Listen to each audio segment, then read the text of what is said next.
When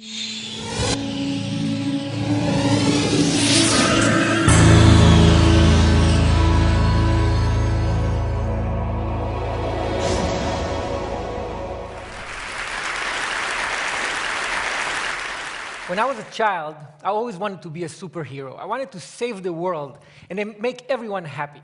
But I knew that I'd need superpowers to make my dreams come true. So I used to embark on these imaginary journeys to find intergalactic objects from planet Krypton, which was a lot of fun but didn't yield much result. When I grew up and realized that science fiction was not a good source for superpowers, I decided instead to embark on a journey of real science to find a more useful truth.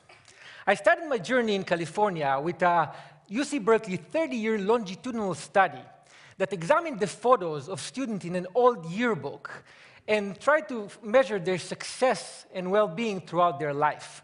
By measuring the students' smiles, researchers were able to predict how fulfilling and long-lasting a subject marriage will be, how well she would score in standardized tests of well-being, and how inspiring she would be to others. In another yearbook, I stumbled upon Barack Obama's picture. When I first saw his picture, I thought that his superpowers came from his super collar. But now I know it was all in his smile. Another aha moment came from a 2010 Wayne State University research project that looked into pre-1950s baseball cards of major league players. The researchers found that the span of a player's smile could actually predict the span of his life.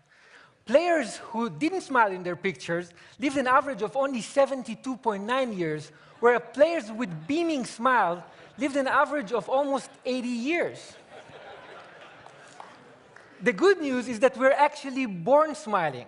Using 3D ultrasound technology, we can now see that developing babies appear to smile even in the womb. When they're born, babies continue to smile, initially mostly in their sleep, and even blind babies smile to the sound of the human voice. Smiling is one of the most basic biologically uniform expressions of all humans.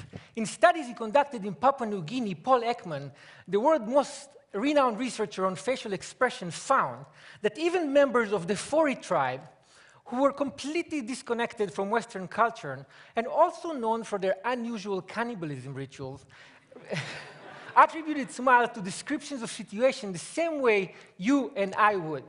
So from Papua New Guinea to Hollywood, all the way to modern art in Beijing, we smile often and use smile to express joy and satisfaction.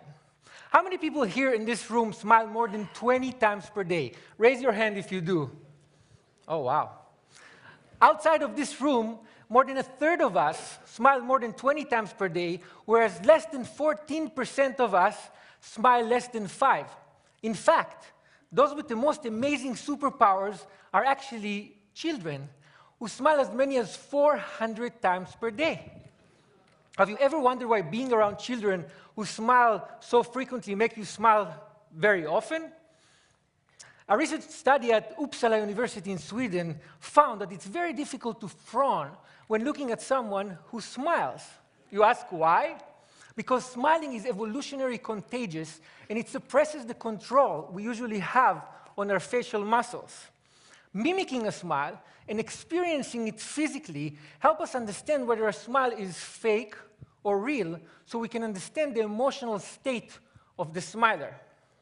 In a recent mimicking study at the University of Clermont-Ferrand in France, subjects were asked to determine whether a smile was real or fake while holding a pencil in their mouth to repress smiling muscles. Without the pencil, subjects were excellent judges, but with the pencil in their mouth, when they could not mimic the smile they saw, their judgment was impaired. In addition to theorizing on evolution in the origin of species, Charles Darwin also wrote the facial feedback response theory. His theory states that the act of smiling itself actually makes us feel better, rather than smiling being merely a result of feeling good. In his study, Darwin actually cited the French neurologist Julien Duchamp, who used electric jolts to facial muscles to induce and stimulate smiles. Please don't try this at home.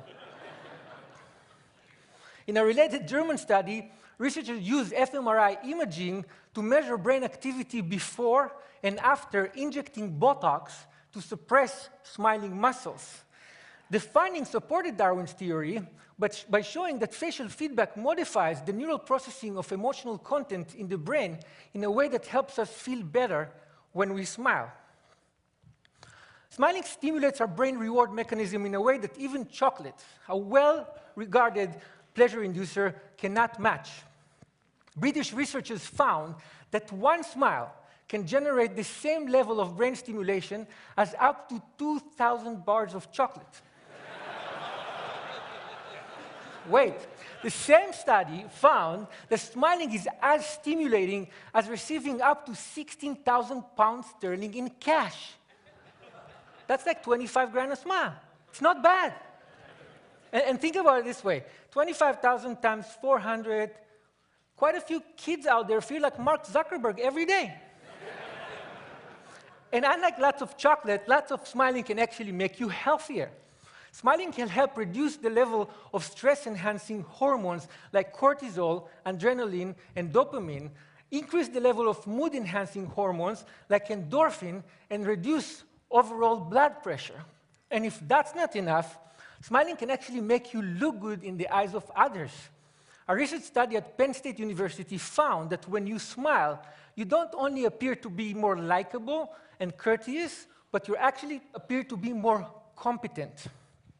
So whenever you want to look great and competent, reduce your stress, or improve your marriage, or feel as if you just had a whole stack of high-quality chocolate without incurring the caloric cost, or as if you found 25 grand in a pocket of an old jacket you hadn't worn for ages, or whenever you want to tap into a superpower that will help you and everyone around you live a longer, healthier, happier life, smile.